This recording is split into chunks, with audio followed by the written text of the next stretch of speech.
This is Group 9's Cola Wars presentation. Why is the carbonated soft drink industry so profitable?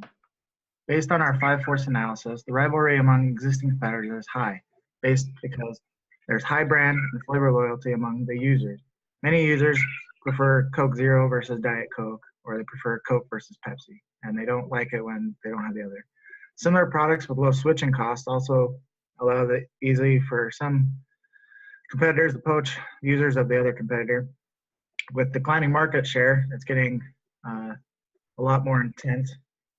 Also, supplier power is low because of the many suppliers of sugar and other ingredients. Also, there's several options of substitutes for sugar, for instance, high fructose for low calorie sweeteners. You have aspartame or stevia. Buyer power is also low based on high number of buyers that aren't concentrated. Similar prices and similar products makes it easier for buyers to switch.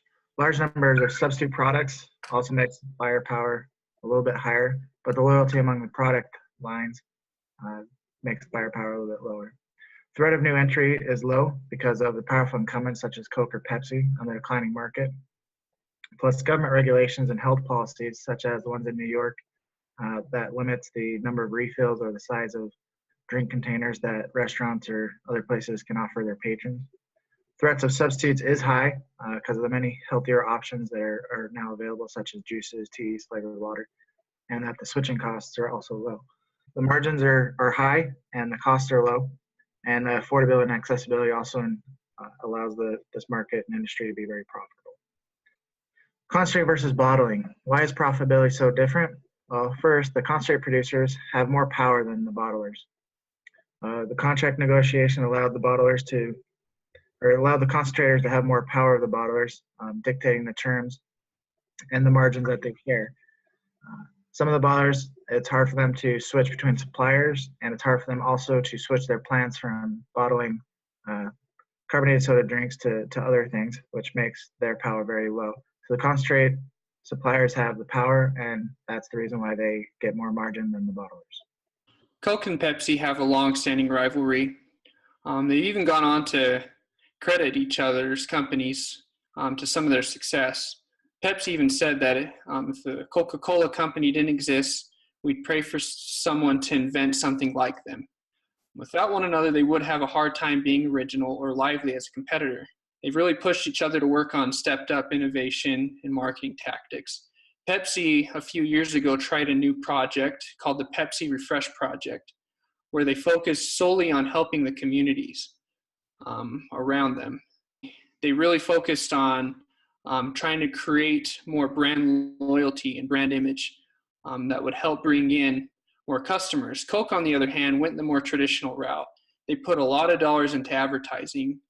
They advertise in things like the World Cup that help bring in a lot of viewers to their product. They also saw a lot better results with that. As they continue the traditional route, they saw more revenues than Pepsi did. They both have a pretty fierce rivalry in the fast food restaurant business. A lot of times people will go to a restaurant and they'll be upset if they're a Coke person and that restaurant has Pepsi products or vice versa. This has really created a lot of brand recognition, and there's been it's been pretty competitive trying to get those large contracts from these big restaurants. Overall, the rivalry has really drove prices down on this product and forced each other to be more efficient to have higher margins.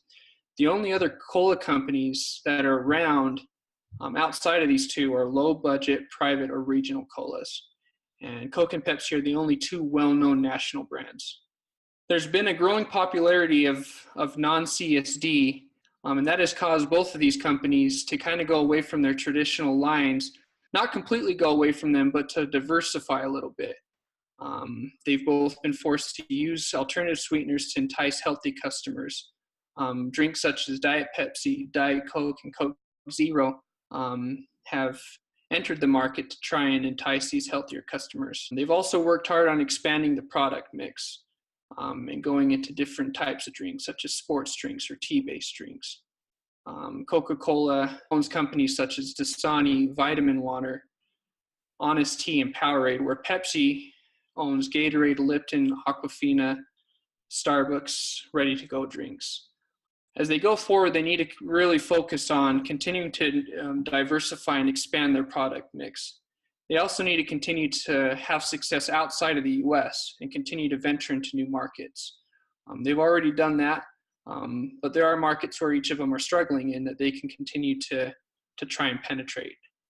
So as they continue to move forward, they need to do those two things by diversifying and exploring new markets, and just continue to be customer conscious by creating drinks that all customers and all people can enjoy.